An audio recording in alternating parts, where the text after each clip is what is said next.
Hello students, topic for today's lecture is development. The world is now becoming one global market due to the fast emerging technologies dissolving national trade boundaries.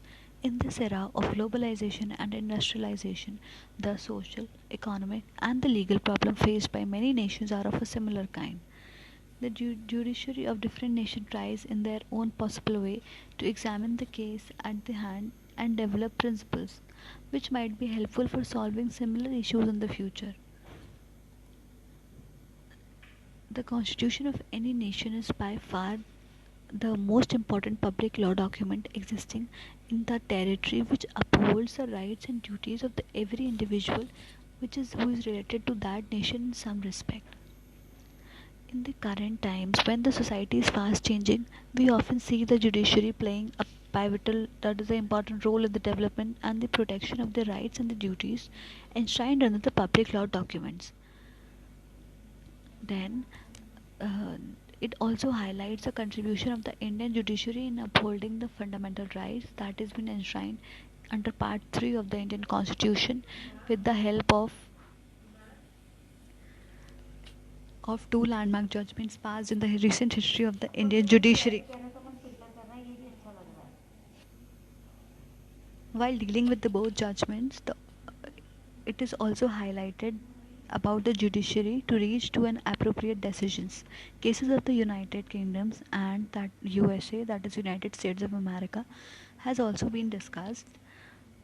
Furthermore, there are many things. Comparative law is the comparative study of the public law in different jurisdictions.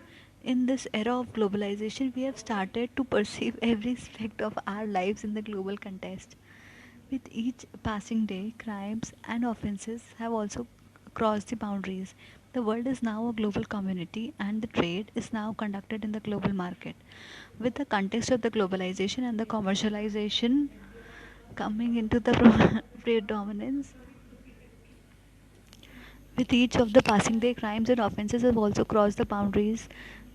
With the context of globalization and commercialization coming into predominance, the main focus of the judiciary has been on the comparative study of the legal systems in the different part of the world to solve the various issues that come up into the courts.